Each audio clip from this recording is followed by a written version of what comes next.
Om Sahana Vavatu Sahano Bhunaktu Sahaviryam Karavavahai Tejasvinavadhitamastu ma Vidvishavahai.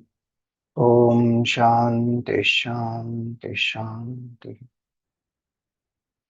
Om Satchidananda Rupaya Vishvotpatyadihetave Tapatraya Vinashaya Shri Krishnaya Vayam Namaha. समस्तजनकल्याणे निरतं करुणामयं Namami चिन्मयं देवं सद्गुरुं ब्रह्मविद्वरम्। Hari Om, salutations to all. Welcome back to the satsangs on Srimad Bhagavatam. We were doing the fifth canto. In that, we saw about the life of Rishabh Ji and then his son Bharat Raja, how Bharat Raja became attached to the deer in the last few months of his life, and he died remembering the deer. The deer went away, but he died in the pangs of separation from the deer. Next life, he became a deer, but he remembered, because of his earlier sadhana, he remembered that who he was and how he became this deer and what attachment did to him. So when he dropped the body of the deer, he was again born as a human. See, that itself is a proof that it's not that always one has to go through 84 lakh species to come to human birth. That the first human birth is after 84 lakh species, but after that, it depends on the karma. So he was a sadhak mainly, and he was trying to realize the truth. He had renounced the kingdom, etc. after he ruled it for quite a long time. He ruled it very gloriously. Our country is named after him. Then he renounced. So he was a seeker. He became detached. He was a seeker, and then suddenly he got attached to that deer. So that one attachment made him take birth again as a deer. But when that attachment, when that karma got exhausted, then he's again born as a human. But this time in the human life, what does he do? He lives completely unattached to anything, doesn't mingle much with people also. But he was strong, robust, and so the prasang comes of this King Rahugana. And the Rahugana, he was going in a palki to the ashram of Kapil Muni to gain knowledge. One of the palki bearers was not there, and the attendants, they found Jada Bharat. So they immediately took him, and he also accepted it, and he was lifting the palki of the king. As they were going, he would find some small ants and creatures on the ground, so he would not want to step on them and kill them consciously, so he would jump around here there to avoid the killing of these small insects. Now the palki would shake, the balance would be disturbed, and so the king got very upset. And this king, we saw in this 10th chapter of this 5th canto, the king, once or twice he said that why lift it properly and all that, but Jadabharat was not responding, and he continued. So the king got angry, and he said that you must be fatigued. He told sarcastically, you must be fatigued from carrying the palki alone for so long and for so far. You must be old, unhealthy, without strong limbs. Are your fellow carriers not cooperating with you? So he taunted. And Jadbharat, he did not respond to these taunts. So the king got more angry. And then the king says that, are you dead, despite life being within your body? And don't you know that I am your master? You are mad, for this disobedience I shall punish you. So the king, he got really angry and he was saying all this because he has that body identification and he is not very that way spiritually evolved, and little things upset him. So here we see that Jada Bharat is Bhagwan's devotee and very highly evolved person. Actually, he doesn't need to respond. He doesn't need to reply at all. But he still replies to Rahugana for two reasons. One is he is going to get knowledge from Kapil Muni, so his mind should have humility. And right now he is in the state of arrogance. So he will not get that knowledge. Even if Kapil Muni gives him something, he won't be able to absorb. Second thing is, it is his nature. The nature of Jada Bharat is an evolved soul. And so he lives in a state which is beyond body identification. So he doesn't feel I am doing something lesser and I am only a palki bearer and he is the king. The king is having that pride. So that pride has to be removed. If we have to gain self knowledge, there has to be humility. So he gives him knowledge of Vedanta also. So both, one is to give knowledge of Vedanta, one is to make him humble, make him realize the illusoriness of the world. All that you will see that it comes now as we go ahead. So Jada Bharat replies, then when these three things he says, you are dead in spite of having life and you don't know that I'm your master and you are mad. So Jada Bharat replies for all the three. He's saying, are you dead in spite of having life in the body? He says, everything around is like that. It's all Jadavastu, it's all inert. Except consciousness, nothing else is. Everything else is Jadavastu only, it is inert. And he says that I am not fatigued by carrying this palki because I am not the body at all. You may tell anything. Body may be tall, dark, young, handsome, old, weak, strong, but none of those apply to me. And when he says that I am the master, Jadbharat says, today you are a king, I am in this situation. These are functional roles that we are playing. But who is the master and who is the servant? That is all dependent in the hands of the Lord. Any moment, anything can happen and things will change. Things can change. So, really, who is the master? Who is the servant? We all are actually the servants of Bhagwan, and he is alone the true master. Then he says that, I will punish you. So, Jadbharat's attitude is that if you punish me, you said I am a mad person. So, even if you punish me, it will be like beating a dead horse or like grinding flour, or the punishment does not cure madness.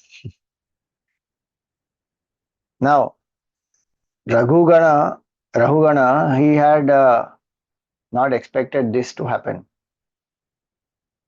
That for each taunt of his and question of his, Jada Bharat gave proper replies, and actually it came as a wake up call to this king. And the king suddenly realized that, oh, he is not like any other just palki bearer or some ordinary person. He is a great Mahatma here. And so he falls at the feet of this Jada Bharat. So he gives up his pride as a king, fell flat at the feet of Jada Bharat, begging for forgiveness. And he says that, who are you? You are moving about in this world unknown to others. Are you a learned Brahmana? Are you like Dattatreya Bhagwan? Whose disciple are you? Where do you live? You have come here for benefiting us. Are you Kapil Muni himself? Are you Narayana? Who are you? And then he says that, that I am not afraid of Indra's thunderbolt, Shiva's trident, Yamraj's punishment, or fire, or scorching sun, the moon, the wind, or Kubera's weapons. But I am afraid of offending the Brahmanas. Now he realizes that he has offended him, and with what arrogance he spoke. And Jada Bharat didn't have any arrogance. He replied very without taking anything personally. He replied, gave him a wake up call.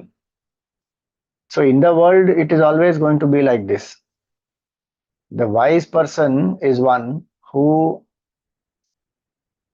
has the experience of the truth, and so the mind is full of that experience, and the mind is reveling in that state. So they may be silent, they may be humble, they may not even come out much in the open, or sometimes they may come out also and they share this knowledge, but they have no uh, vanity and pride and all that inside. That is all gone. But those who don't have this experience, they make a lot of noise. It's like empty vessels make a lot of noise. It's like that. They may insult, they may criticize, they may condemn, they may do anything. But the realized person does not get affected by it. That's the glory of that state of realization also. And that is what serves as the wake up call to the ignorant ones. If the realized person, we see in the Gita, etc., it comes, Dukkheshu anudvignamanaha sukheshu vigataspraha vita raga bhaya krodha sthitadhir muni ruchyate. In the heaviest of tragedies, their mind is not disturbed. In the most glorious success, their mind is not very elated. Why? Because free from attachment, raga. If raga is gone, then bhaya krodha also gone. Vita raga bhaya krodha. And their wisdom is firmly established. Titadhir muni ruchyate. That person is a muni. So, even if somebody criticizes, we get affected. Swamiji, I didn't even do this, and yet they are saying all this about me. Then that means our ego is still strong, it's very powerful. Functionally, for a role, we have to clarify, no, I have not done this or I have done this, that's a different matter, but we get psychologically affected. This King Rahugana, he was taunting, criticizing, getting angry. That is his action. But the response of Jada Bharat is in his control. We generally allow the circumstances, the people to overwhelm us, and our response is actually not even a response, it's a reaction that we give. Jada Bharat did not have reactions. He had a nice response to give, and that is what made Rahugana understand that, oh, here is somebody who is evolved, and this is not out of some calculativeness that Jada Bharat had, that I need to impress the king or giving a wake up call. There is compassion. He would have kept quiet otherwise. There was no need for him to speak. Maybe he would have continued to take the palki and tried ensure that the palki doesn't lose the balance. The king would have lost a great opportunity. Out of compassion, he wants nothing from the king. Out of compassion, he spoke all this, and king also understood that, because the tone in which one speaks, the words which one uses, the logic which one has given, body language, feeling behind it, the motive, all that made it very clear to the king that here is somebody who is a Mahatma. And so he says here that I am Jada. King Rahugana accepts that I am Jada, and I don't know. I am very attached. I have material attachments, but you are free from all attachments, full of knowledge, you are powerful. Then why are you wandering like a dull person here? I am unable to understand. Please explain to me. You are the master of yoga, so please tell me, what is the most secure shelter in this world? See, the king is asking that. What is the most secure shelter in this world? And are you wandering in this world to examine people? Like a king goes sometimes in disguise to see what the praja is doing and how the law and order situation is. A king may go in disguise. So that way, these Mahatmas also are moving around in this world um, to examine the people. So how can grahasthas or even people who are attached ever understand the Mahatmas like you. They are in that as though they are in a disguise type, they are not showing their greatness. They're just moving around quietly, just like a common man mixed with all of them. And so Rahugana inquires. Now, when Jada Bharat has replied to him about illusoriness of the world, everything is inert and positions are only temporary and punishment will not cure madness and all that. So in this 10th chapter, he asks some questions. So he says, that the soul appears fatigued, the soul is different from the body. Soul appears to be fatigued due to the bodily labor. So he gives an analogy. We had seen, I'm just doing a recap because 3.5 months, almost 3 months, we had not had the satsang. So he gives this analogy, this there's a water in the pot. There's a pot in which there's water and then there is rice. Now, if you heat that pot, the heat will touch the pot, no doubt. But what will get cooked inside? That will be the rice, milk, whatever is inside, that will become hot, it will get cooked, it will get boiled. So, the analogy he says is in the body is the Atma. Now, whatever body will go through, it will affect the Atma. So, that's the analogy. Similarly, due to bodily pains and pleasure, senses and the mind, the soul is affected. So, that's one question that he has. Then, he says that the position of the king is temporary, but I have to do the duty. One of the duties of the king, we saw in the fourth canto also, it comes, Prithu Raja. One of the duties, dharma has to be established, dharma has to be protected, preserved, encouraged, and adharma has to be destroyed. So if somebody is doing anything wrong, punishment has to be given. So he says that if one is engaging in duty as per one's dharma and rajadharma, then that is not a waste. That is what Bhagavan wants, and that is the king's duty also. And so, why are you saying that the punishments will not make any difference? Then he says that I have offended you because I was filled with kingly pride. So you please forgive me, have mercy on me, and I should be relieved of the sin of neglecting the devotee. Now, he says that if one engages in the duties, what will happen? All the sins, if one does what is one's duty as a king, as a whatever the roles he's playing, then all the uh, karmas will also get exhausted, negative tendencies will also get purified. So he says that engaging in one's swadharma, that will destroy all the sins.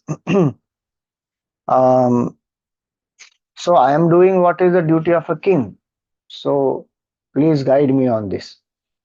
Because he said punishment will not make any difference. How will the madness get cured and all that? Now, when Jada Bharat was asked these questions, then we see in the 11th chapter he gives the whole description about the how the people who are akovidaha, those who are inexperienced, they don't understand the words of the Covid. Kovida Vada Vadan, they don't understand the words of the experienced people.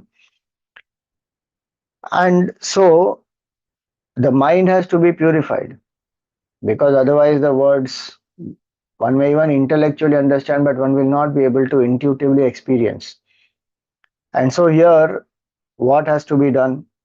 So he explains that Vedas speak about the absolute truth. The purpose of the Vedas is to make the jiva realize one's absolute nature. So that alone is the truth. And those who are karmakandis, those who are stuck in the other aspects of the Veda, they generally don't speak about this. The rituals, the upasanas and other things whichever are given, the duties, etc. of a householder, of a Brahmana, Kshatriya, Vaishya, Shudra, all that which is given, Varnashrama Dharma, is meant for purifying the mind to realize the truth. But people interested in material activities are inclined towards material sacrifices expounded in the Vedas. They don't talk about the absolute truth at all. And those who are contemplating, what do they think? For the one who realizes that material happiness is insignificant like a dream, the Vedas become insufficient means for understanding the highest truth, meaning the ritual portion alone. That is not sufficient to know the highest truth. That will give some material happiness, but if a person's vivek has been awakened, one has understood that, oh, this is all illusory, this is not real, and no matter how much hard we work and we get our desires fulfilled, we feel happy for some time, then again there's a chase which starts, again we get something, we feel temporarily satisfied, again we start chasing something else. And nothing remains except a few memories, nothing remains tangibly in our hands. Our body itself is changing, things around are changing, people change, they come, they go, things come, they go. It is absolutely, if we think about it, looks like a dream. That okay, this is what happened in the past and this is how I lived, this is what I went through. It's over. It's like a memory, just a memory in the mind what one can recall. But there's nothing concrete, tangible left. So one who thinks carefully, does the vivek, understands that this is illusory, then the attachment to karma and then to get the material things and then even to go to heaven and those kind of desires to experience subtler pleasures, all that goes. Then why do the people engage in material happiness even if they meet such Mahatmas who have realized the illusoriness of the world and who give them Upadesh also? So he goes ahead to say that, this mind is the cause of bondage, mind is the cause of the enemy, of the mind is the best friend and mind is the worst enemy. It is the cause of bondage and liberation, both. But the mind which is attached, that's the cause of bondage. So he gives some of the characteristics, mind is vasanatma, so endowed with the impressions, positive, negative, punya, papa, sattvic, rajasic, tamasic, all types of vasanas are there. And then is Vishaya Uparaktaha, is attached to material sense objects. Guna Pravaha, it is influenced by the flow of the three gunas, the mixture or combination of three gunas. Then it is Vikritaha, it's subject to various Vikritis, perversions, specifically lust and anger. Then Shodashatma, it is chief amongst the 16 elements. Then cause of the different types of bodies in the higher and lower positions. So what are 16 elements means? Five elements, five senses of knowledge, five senses of action, and the mind. So 16. Then it is a covering on the jiva made by Maya. Then deceives the jiva into the cycle of repeated birth and death. Creates unavoidable distress, happiness, illusion over the course of time. So this mind is what? See, please understand, it's not the mind by itself, it's attachment, identification with the mind that I am this mind, so I am the jiva where I have forgotten who am I truly. Now that ignorance in this mind makes the mind deluded, attached, and then one is caught in the cycle of birth and death. So thus the mind is the cause of bodily appearance, bondage and liberation. Very clearly he says that. And he goes ahead to explain that functions of the mind, that how the five senses work and how the inputs are taken and how the thoughts are formed. And in that, how we identify that I. Otherwise, senses interact with the sense objects, thoughts coming in the mind, feelings arising, that goes on. That's as per Prakriti. It is like using any equipment, phone, computer, car, anything, television, whatever. It is like that we use equipment like that. The equipment is there. This BMI is an equipment. But I identify with it saying I am this. Now then that is the cause of bondage. So this mind goes through unlimited transformations. The dravya, swabhava, ashaya, culture, destinies, karma, kala, these are all the material causes for this mind. And they affect the mind, they agitate the mind also. But the Atma or the Kshetrajna or the Sakshi is completely different from all these. So this is in reply to that question that Rahugana had asked of that milk and water in the pot. So in that analogy, the fire will affect it will make the pot hot, and that heat will transfer to the milk or to the rice and whatever is being cooked inside. Because all of them are of the same level of reality. They all are inert things and they all are gross. But here, the body, mind, intellect are gross. Atma is subtler than that, and Atma is unaffected by it. It is completely aloof. It is only an enlivening factor. BMI can't touch the Atma. Nothing will happen to the Atma if anything happens to BMI. So, this Jiva who has realized this, that I am this Kshetrajna, I am this Parabrahma Tattva, I am not this body, mind, intellect. That is a Jivan Mukta. So, this Jivan Mukta can very clearly see that the mind is a modification of five elements. It is made up of Maya. It is there from beginningless time. And it manifests, it becomes unmanifest. But I am completely different from all these. And so the Jivan Mukta, the characteristics of that person were then given. And the Jivan Mukta is actually one with the Lord. From Bhakti language, we say is one with Bhagavan. And so all pervading cause of the creation, the unrestricted controller, the Purana, the most ancient one, and self-effulgent, beyond birth and death, Paresha, controller of all the Devatas also, Narayana is the very abode of surrender for all the devotees, full of all opulences, six opulences, Aishwarya, Vidya, Yasa, Shri, Vairagya, Moksha. These are six opulences or Bhaga. That's why it's called Bhagavan. Vasudeva, the resting place of every Jiva, present in the hearts of all the living entities. Now, these are all the qualities of that realized soul. And the query of Rahugana is one query has been answered that way, that the soul appears fatigued because of this association with the BMI. Then he says, no, it doesn't. And what fatigue and what refreshment? Soul is beyond all that. Mind goes through all those things, so he makes it clear the distinction between the mind and the soul, the Jivatma or the mind, and the infinite consciousness or the Kshetrajna makes that distinction. See, those time, what in that time, what happened is applicable even today. So many people have confusion about this. Same question is there or not. One thinks that the person died, the soul goes from one body to another body, and the soul is affected. What goes is Jivatma. What is getting affected in the body also was the Jivatma. And who is that Jivatma? That infinite consciousness only identifying with one BMI feels itself as the Jivatma. But it is not Jivatma. It is infinite. That's why he's saying here, all pervading cause of creation, unrestricted controller, Purushaha, Puranaha, most ancient.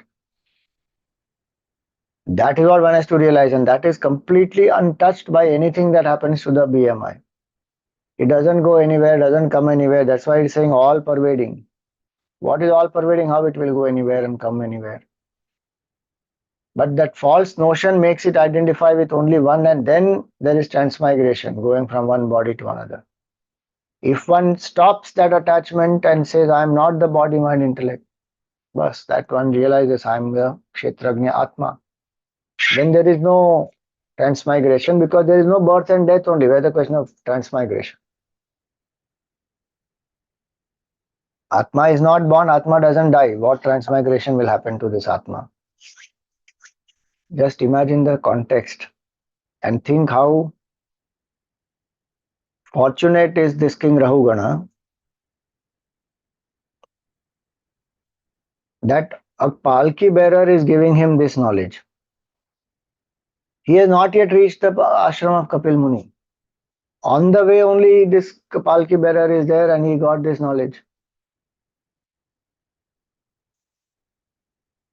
Some punya he must have done definitely to deserve this.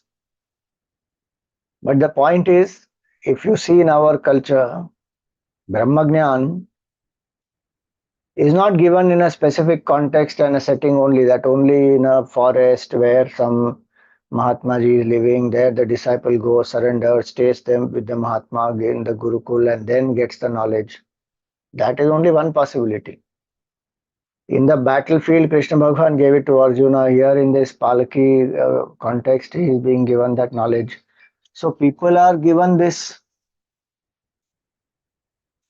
any time where one finds somebody deserving, the Mahatma out of compassion may give.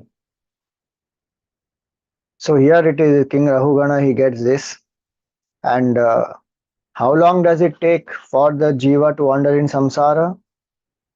Actually, however long the Jiva only wants it, it is a decision of the Jiva. If the Jiva feels that I want to enjoy more and more and more and more desires are there, attachments are there, that much it will wander. If the Jiva feels that no, I have had enough, it will stop. So here he says, he answers saying that when the Jiva is freed from material contamination and conquers the six enemies, Kama, Krodha, Lobha, Moha, Mada, Matsarya, then through Brahmagyan, self-knowledge, one becomes realized. So it's like a movie, sometimes we pay whatever, we buy the ticket and go into the theater. However, see, that choice is there with us. We have paid the money, we have gone into the theater to watch the movie. If the movie is pathetic, some people may say, enough now, what is nonsense going on here? So they leave. Some people won't leave, saying, no, I have paid this much money, I want to see, I will sit and watch. Now that is one's choice. If one has seen the world enough, one says, there is no interest here, there is nothing much here. And our fulfillment is the state we strive for. Then one will get out of the cycle of birth and death. In spite of living in the samsara, getting beaten up also and figuring out how temporary it is, one still doesn't want to leave that. Okay, then take much more time, it's one's choice. So, this mind has to be controlled. Now, how to control this mind? So, a few strategies were given. Neglect it. Upekshaya. Neglect means what? Not every thought of the mind we have to act upon. Some thoughts, they come, they go, just neglect them, which are unconducive to spiritual sadhana. Don't say, Swamiji, I neglect. Every day my thought says that do japa in the morning, I neglect it. Don't neglect that. The thoughts which increase our attachment, those have to be neglected. Then apramattaha, be attentive and don't postpone, procrastinate, be attentive, be alert. Don't allow the ego to rise. That is alertness. And don't procrastinate the sadhanas. Generally, our mind postpones. Everything else will come, everything else will be done, sadhana will come last. First thing to do is a sadhana. To develop alertness every morning, as soon as one wakes up, the sadhana time starts from then. And before one gets into some real concrete type of duty, work, etc., one should finish one's whatever sadhana one is doing, upasana, japa, puja, whatever it is, meditation. because that sets the tone for the day also and makes us alert and aware ki what is the goal of my life, what do I want to really achieve. And ego, one will be able to put in check, because one has started the day with that type of a spiritual samskar where one tunes the mind ki how one's day should be by surrendering to the divine, living as the instrument of the divine. Whatever I'm going to do today is offered to Bhagwan. With that kind of a bhavana one lives, then mind is controlled also through service to the Guru and to Bhagwan. Guru or Haresh Charana Upasana Astrataha. The weapon is this, to serve the lotus feet of the Guru or the Lord. Now, till this is what we had done. Chapter 11. So, now in chapter 12, what happens? Rahugana, he offers his respect to Jada Bharat. See, when he said about the position of the king, etc., in that, yes, there is a position of the king and one has to do the duties, no doubt. But was the king doing it as a duty or was he doing it out of his pride? There's a difference. To do the duty of that particular position in a functional way and what is appropriate has to be done is a different matter, and that has to get done. So if somebody has done something wrong, one has to punish, one has to punish. One can do it with great sense of ego and power, and I'm giving punishment to this person and this person is going to suffer and all that. Some psychological brooding through that one does, or one does it as a matter of fact because it has to be done, it's a duty. One may not even like it because the compassion in the heart will say, "Arey, why this person has to be given this punishment?" But now it's a duty has to be done, so one has to do it. So that again is a play of the mind, how one does the duty. So those questions he has answered, uh, and King Bharat, Raja Bharat, Jad Bharat will also refute that further. Also, it will come in this uh, chapter. Also, in seventh shloka, it will come. So two questions he had asked. One is about that milk and the soul getting affected, and the second one was this about the duty. So first one he answered by explaining the nature of the Atma is so different and so it doesn't get affected, and whoever has realized it, that is a Jivan Mukta. And then how to realize, control the mind and all. How to control the mind is Upeksha and Seva and alertness, Apramatta, all that he said. Now in this chapter, when it begins, Rahugana, he thanks Jada Bharat, and for him, for Rahugana, he thinks of Jada Bharat as Bhagavan only. So he says, you have an eternal form like the Lord's. You know, that is the form. Namo Namah Karana Vigrahaya. Swarupa Tucci Krita Vigrahaya. Namo Vadhuta Dijabandhu Linga Nigudha Nityanubhavaya Tubhyam. So he says that. Salutations to you. You have taken this godlike form. You have ignored your body in the bliss of realization. You are the master of yoga. You have concealed your realization of the eternal truth under the garb of an unworthy Brahmana as though. And he says, I am exact opposite of this. What? Jvara Maryart Jvara Jvara Mayartasya Yathagadam Sannidad Sannida Sannidadhag. What is this terrific tongue twister? This is Sannidagha Dagdhasya Sannidagha Dagdhasya Yatha Himambha Kudehinam Kudehamanam Kudehamana. He says, I am Kudeha. He is beyond Deha. Rahugana is beyond Deha. Sorry. The Jada Bharat is beyond Deha, and Rahugana says, I am Kudeha. Kudehamana hi vidrishta drishtehe brahman vachaste mritam aushadham me. He says, I am kudeha, full of attachment to the body, and this body is filled with dirty things. I feel I am this body, and this vision has been bitten by this serpent of pride. So I have body identification, I have false ego. Manahi vidaste drishte. So your words are himambaha. Your words are like this cooling waters for the one who is scorched by this heat. And jwaramayartasya yathagadam. The one who has jwara, fever.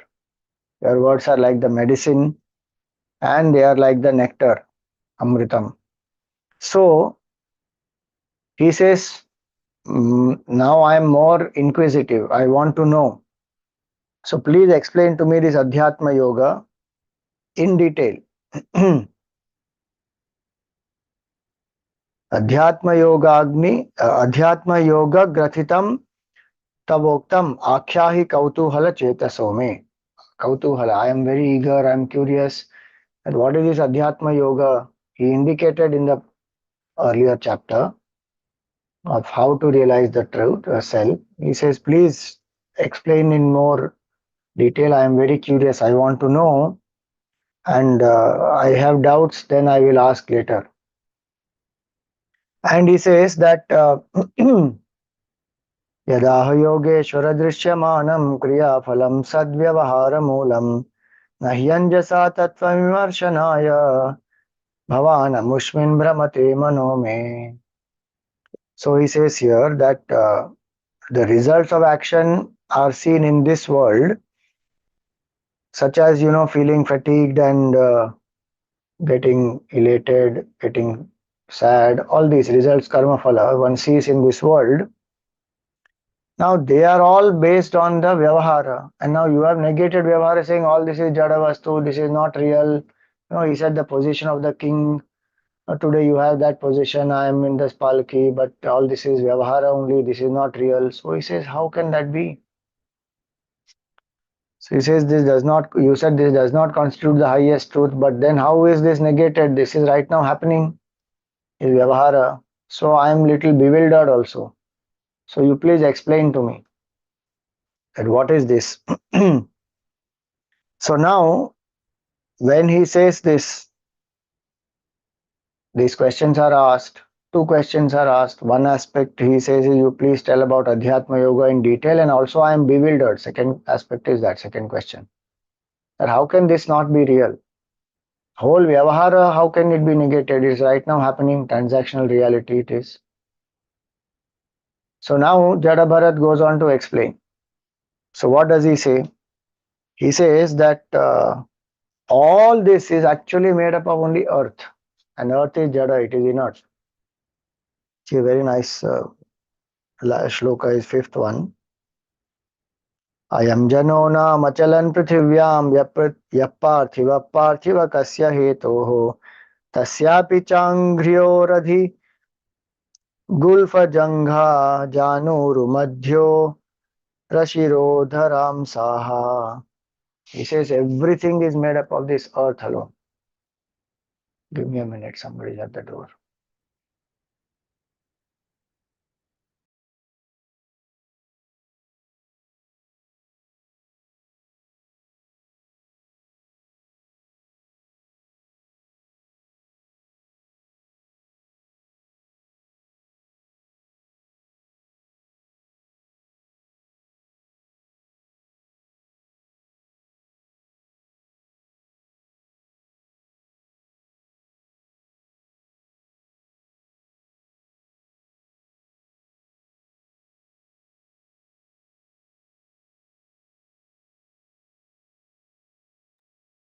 So he says all this is made up of earth. Your body, my body, the palki, everything. So he says all this which is made up of earth alone, and earth is by itself jada vastu. As point one. So he says this material body he gives different from the feet onwards. He says so. There is this earth, on which the person is standing. So there are feet, then there are the ankles, then there's calf muscle, then there is the knee, then there are the thighs, then there is the upper part, the trunk, then the two shoulders and the head, and then on that this palki bearer is carrying the palki. On that palki you are sitting, but what is this body of the palki bearer made up of? What is the palki made up of? What is your body made up of? So he says, that the palki carrier, the palki, the king, they all are transformation of the earth only. There is modifications of the earth. And you think that you are the king of this, you know, Sauvira Raja. So Sauvira, he is the king of Sauvira and you are the ruler of all of these. Now that false pride, you are puffed up with that false pride. But your body also equally made up of five elements as the palki, as the inert things like palki, as well as the palki bearer. So you may have a pride, I am the king, I am the ruler, and he is a palki bearer. But material cause of both of them is the same. Is five elements. That is one aspect. Now, here he says that you are fatigued, you are blinded by this false identity that you are having, that you are the king. And he thought of himself as a great king and he is a whatever that kingly pride that he had, and that's why he insulted Jada Bharat. He says that you say that you have to do dharma. Now, for somebody who is the king, when the king has to do dharma, the king must be free from raga and dvesha and this attachment to the body to do dharma and to rule in a dharmic way. He very clearly says in this, seventh shloka, you see that. He says, um, Janasya goptasmi vikathamano nashobase vriddha sabhashu dhrishtaha. So he says that your rule is adharmic. You forcibly engage these innocent palki bearers without payment who are suffering. This proves that you are cruel and unkind. But out of false prestige, you think yourself to be a dharmic person, protector of the citizens and all that. So he not only was acting in kingly pride, but he also is not paying them. And the palki bearers are suffering. That's why that one fellow had run away. And in place of that one fellow who ran away, they caught Jada Bharat and they forced him. And he also accepted, okay, chalo, he didn't. He had, his mind was reveling in something higher. So he has, doesn't have fear.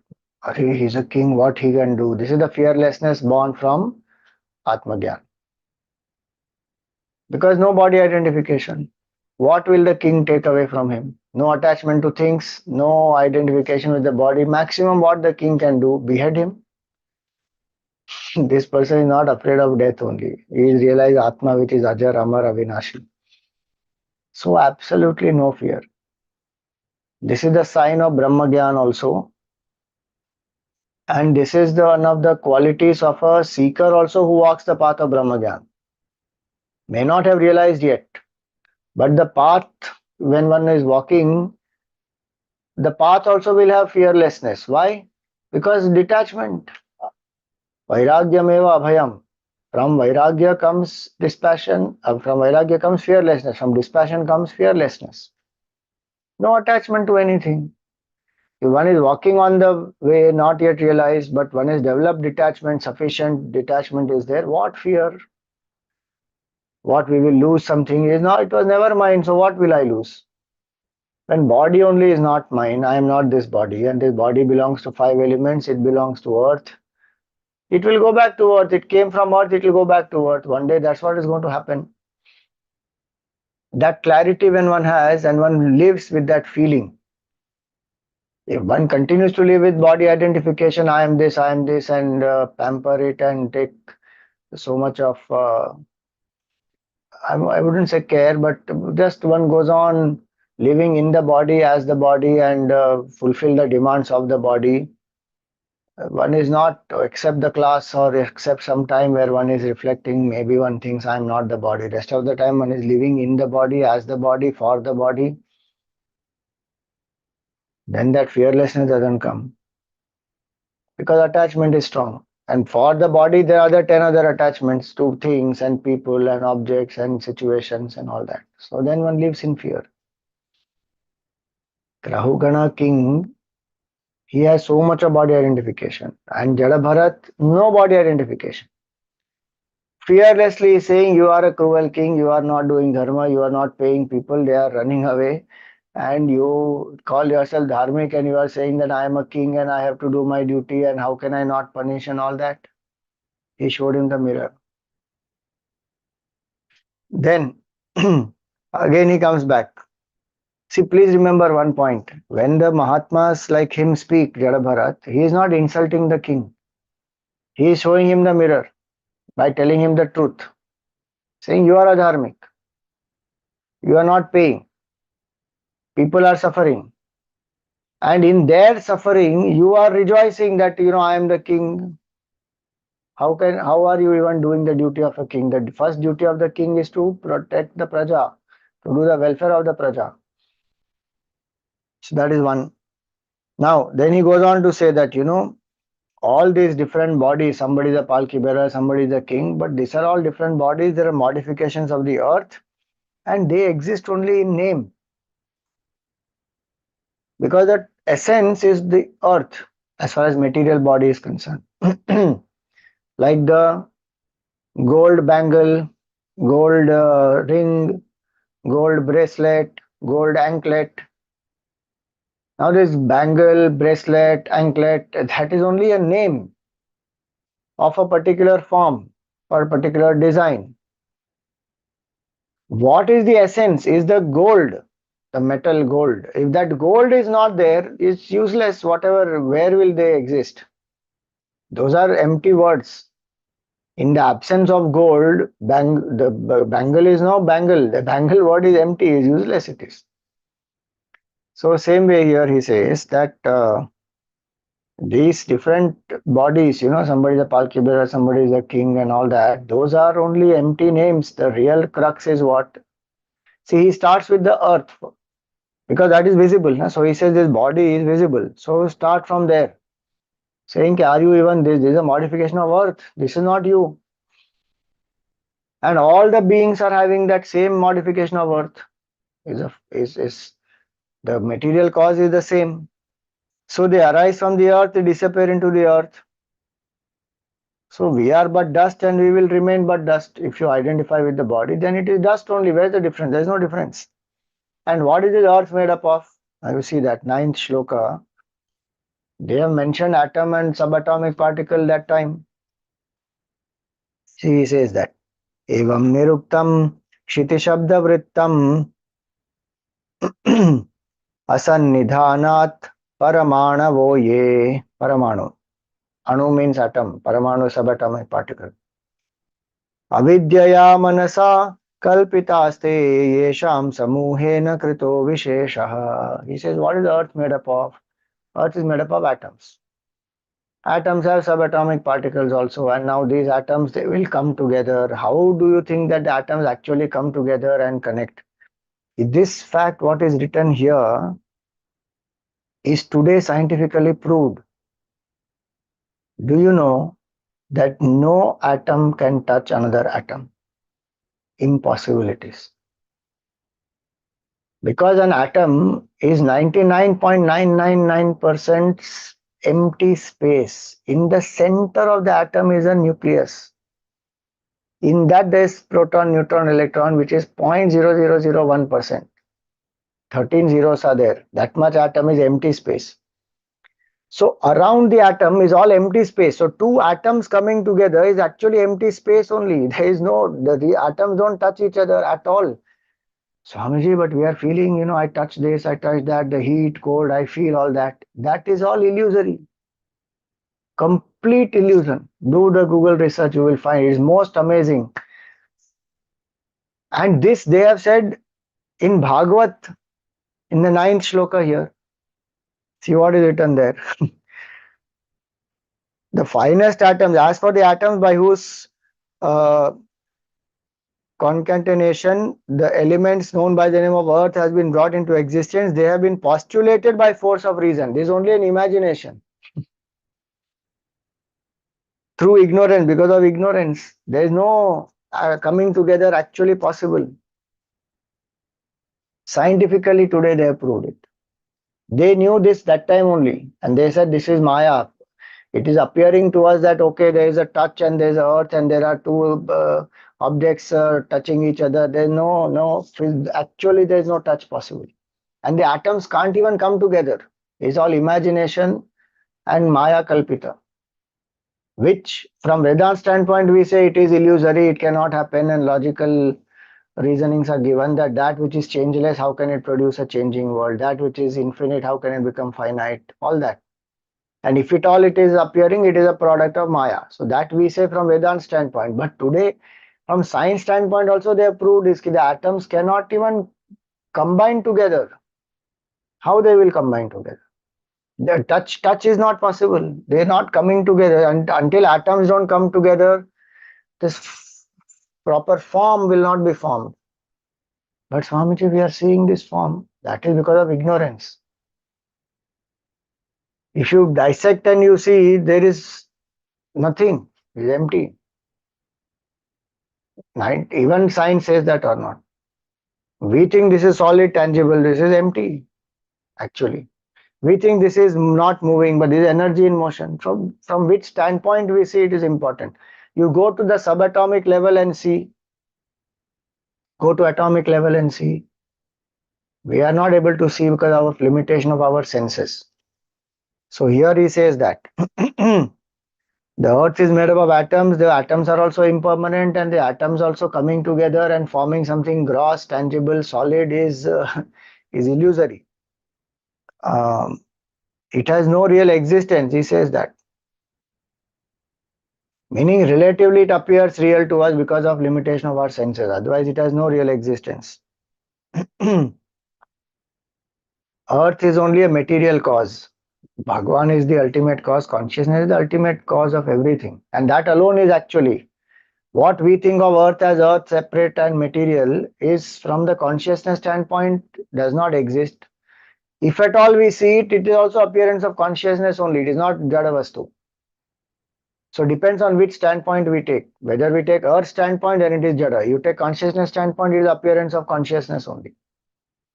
And from the highest standpoint, it does not even exist. Only consciousness is. There is no creation at all. That if somebody has understood, that's the highest level of Vedanta. Now, so Jada Bharat is giving this knowledge that this universe is created by this play of so many factors. Now, you see that 10th shloka, he lists that. So he says that whatever these things are appearing to us as stout and lean and fat and dark and bright and all these, small or big or of the nature of cause, effect, animate, inanimate, this is all the product of Maya, and it is because of the gross elements, because of Swabhava, nature, because of predisposition, because of Kala, because of the three gunas, because of karma. These are the causes because of which this whole thing appears very real to us. But by themselves, all these are also illusory. So then how will the creation be real? So that's why he says here that the words are in this tenth, Dravya, Swabhava, Shayakala, Karma, Karma Namna, Jayaviha, Kritam, Dvitiyam. This is creating the duality. Now, all these, for us, they appear real or not. Time, karma, three gunas, swabhava, the five elements, the gross elements, they appear very tangible, real, and the interaction between all these makes the world appear very real to us. But where does all this disappear? In dream, there's a different world. In the deep sleep, none of this exists. Only in the waking state, this is there. And when is this there? When the mind is there. If the mind is not there, none of this will also be there. So then the mind is the reality. Mind also becomes dormant in deep sleep. Atma alone remains. That alone is the truth. What remains in all periods of time without changing. Mind goes through changes, world appears, disappears. So all that is not real. The more and more when we contemplate on this fact, the attachment to the world will reduce, because if something is not real, why am I even being so attached to that? So he gives this knowledge and he gives the knowledge of the non-dual truth. He says that this Advaita is free from any contamination, it is Vishuddha, and it is this knowledge of non-duality that gives liberation. It is the all-pervading Brahman, Paramatma, Bhagavan, and learned people call it as Vasudeva also. So remember, Bhagavatam directly speaks about Advaita. If somebody wants to twist it and say it is a Grantha for Advaita and going to some Loka and all that, that is their limitation of thinking. Here very clearly he says that Jnanam Vishuddham Paramartham Ekam Anantaram Twab Anantaram Twabahir Brahma Satyam. Brahma is a Satyam. Pratyak Prashantam Bhagavat Shabda Sangyam Yadvasudevam Kavayo Vadanti. That Brahman only is Vasudeva. Vasudeva is not some one person and some Vishnu Bhagwan who is in the Loka of Vaikuntha. That is again at a relative plane. Absolute truth, Vasudeva is Brahman, the one who is a consciousness residing in everything and in which everything resides, and who is beyond all this. That is the truth alone. So straight away he gave to Rahugana the absolute knowledge. Jada Bharat gave him this. And now how is that Vasudeva attained? That he goes on to explain. He says this can't be realized uh,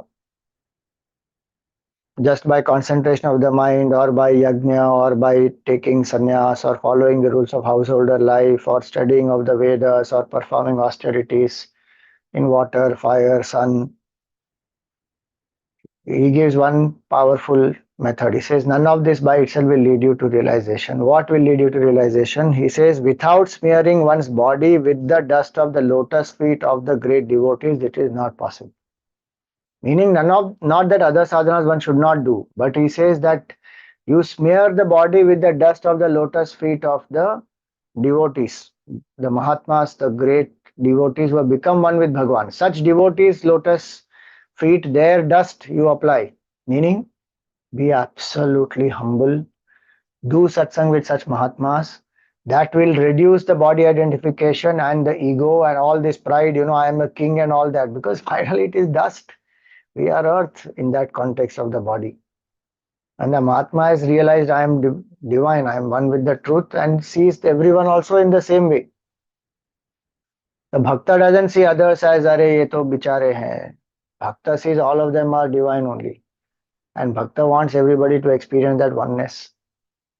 Such Ananya Bhaktas, he says, take the dust of their lotus feet, apply on your forehead, meaning drop your Abhimana and develop bhakti in their samsarga, in the company of such people. One will develop great devotion. Where there are great devotees, there is discussion of the Lord's qualities, forms, and pastimes. Such devotees, their company, we go to Mahatmas for that only. To ask about Bhagavan, to talk about Bhagavan, to learn about bhakti, to do sadhana, to find out challenges in sadhana and find solutions for it. But what do? Sometimes we go to the Mahatma and talk everything. My father is doing this, my son-in-law is doing this, how to come out of this, please help me. And we want solutions for our day-to-day problems. For that, enough psychiatrists are available. Go to them, talk to them, meet them, do whatever. Psychiatrist can give you solutions of that. Don't ask the Mahatma of psychiatric solutions, then you are not using the Mahatma's potential for that. Mahatma can liberate a jiva out of cycle of birth and death. Ask about that. Give you bhakti. Psychiatrist can't give bhakti. A psychiatrist can't help for getting out of cycle of birth and death. Don't make the Mahatma into a psychiatrist. Mahatma may help because of compassion, so that once if in some way the person is at least coming and satsang is happening, somewhere one will get associated, some seeds of knowledge will go inside, it will germinate at some point. But the what Bhagavatam is saying, go to such people because there the glory of Bhagwan is being explained, is being spoken about, sung about. If there is somebody who is going on glorifying oneself, that person is not even a Mahatma. Run away from that person. One has to glorify Bhagwan because that alone is the truth. What else is to be done? So here he says, go to such Mahatmas. Yatra uttama shloka gunanuvadaha. There the glory of the Lord is being sung. That is the state. And there is no discussion on material subjects. Prastuyate gramya katha vighataha. They don't talk about material subjects like politics and sociology and all this. That there are enough other experts. Now go and ask them. If something here and there one may even indicate to awaken some, the Hindus in the country, one may speak a few things. Because through that, at least they will come to the scripture and understand, Arey, I am asleep and what is being done. But that is not the main purpose. The main purpose is bhakti, jnana, seva, and realize the truth. So by constantly hearing these topics about Bhagwan, respectfully, even a person who wants to merge into Brahman abandons this idea, becomes attached to the service of Vasudeva. This is little extra glorification of Bhagavad Bhakti, saying one who wants to realize Brahma Gyan also by listening to Katha of Bhagwan, by glorifying, by the listening to the glory of Bhagwan, will say ki I don't want mukti, I want to just serve Bhagwan Vasudeva, I want to remember him in my heart and serve him who is manifesting in this world. Because it's bhakti path. Jnana path, bhakti path ultimately will lead to the same realization what was said earlier, no? Brahman alone is, and that Brahman only is Vasudeva. It will finally come to that oneness only. But this is glorifying bhakti because for majority that is what will apply. Very, very few can apply Vedanta as a jnana marg because it's very subtle. So he says here, now when Rahugana has asked, that why are you mercifully giving this knowledge to me, an offender like me, that bhav is there in Rahugana's mind because he surrendered, he fell flat on his feet and all that. So Jada Bharat, he manages to tell him, very spontaneously it just came out, saying that I was also a king in the past. I was Bharat Raja, then I was detached and I was doing my sadhana, then I got attached to the deer and then I got reborn as a deer. And then I realized what a blunder I made, and so now I am here in this life and I am not attached to anything. So I conceal myself, I don't mingle around and show any greatness or any such thing because I saw what happened when attachment arose in my mind. So he says that I wander about unnoticed because I don't want to get attached and have more company and people and all that. So I don't do this. By detachment from matter and attachment to the devotees, one gains the sword of knowledge by which one can cut this illusion. This illusory world is samsara. One will break. By hearing and speaking about Lord Hari, one revives the dormant Krishna bhav and attains oneness with the Supreme. So that's the last shloka on this, in this 12th chapter, that with that sword of the devotion that is there, one will break this attachments to this illusory world, and through the company of these Mahatmas, these devotees, one can uh, experience this God consciousness by listening to their glory, the glory of Bhagwan Sri Hari. One reaches oneness with Hari, and that Hari only is Vasudeva, is Brahman. So now this Rahugana has been given this knowledge of Advaita also and Bhakti also. And Jada Bharat managed to tell him very spontaneously Because he asked, ki, who are you? Are you a Brahmana? Are you Kapil Muni? Are you Narayan? Who are you? So he says, as a matter of fact, he doesn't boast about, that great King Bharat. I was that king in the earlier lives. Nothing. He said, I was King Bharat and then I was detached and then I got attached and then I was reborn. Matter of fact. Why? Because for him it is over. The story is over. He's realized his whole thing is illusory. No attachment at all. Compared to King Bharat, who is this Rahugana? Nothing, nobody. He is only one king of this Sauvira Pradesha. Bharat Raja ruled the whole country. Now that Bharat Raja was a palki bearer of this Rahugana. Now imagine Rahugana listening to this, suddenly he will be like, oh my God, who was he and who am I, and now he is this palki bearer? And how did I treat him? From even king standpoint, Bharat Raja was much more greater than this Rahugana. Atmagyan standpoint obviously is realized truth, and here he is having kingly pride. But even as a Raja, Bharat Raja was something more, far more glorious. So let some more conversations will come that we will take up in our next class.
Are you able to hear?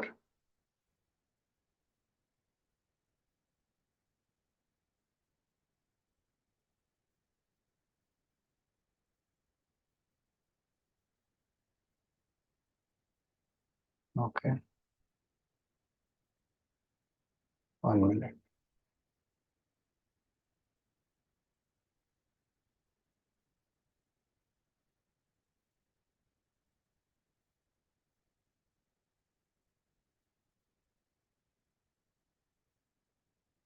Mangalarati Priya Pritamati Mangalati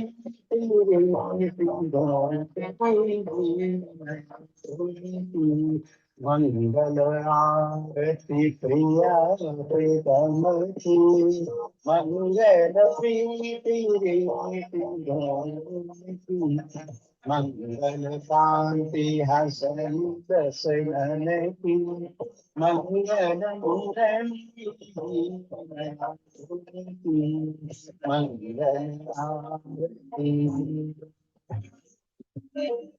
Murali Mangal Mangal Bhagavatam Mangal Seva Sabu Sarjayati Mangal Siru Chandrika Ayurvati Mangal Chabina Nandule Atati Mangal Samari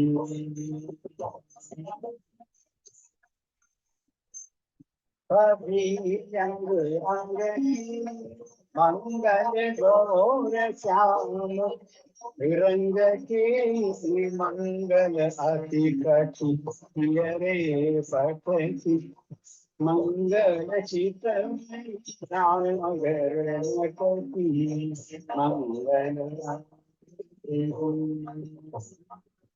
मंगल शोभा मंगल माधुरी मृदुत बैलकी मंगल वृंदावन मधुपति मंगल श्री रंगनाथपति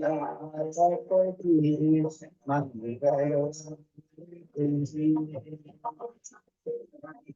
मंगल चरण अरुण करुण मंगल सரணि भगति हरिजन मंगल सुगल प्रिया पावती मंगल श्री राधा मंगल आरती प्रिया प्रीतमंती मंगल प्रीति मंगल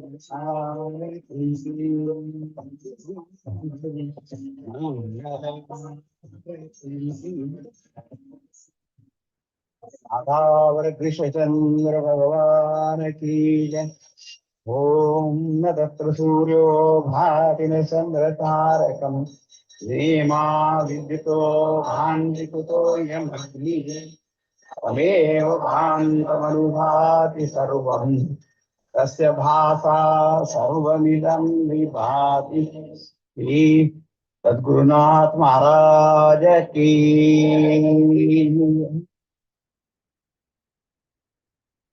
ॐ पूर्णमदः पूर्णमिदं पूर्णात् पूर्णमुदच्यते पूर्णस्य पूर्णमादाय पूर्णमेवावशिष्यते। ॐ शान्ति शान्ति शान्ति। हरिः ॐ श्रीगुरुभ्यो नमः। हरिः ॐ।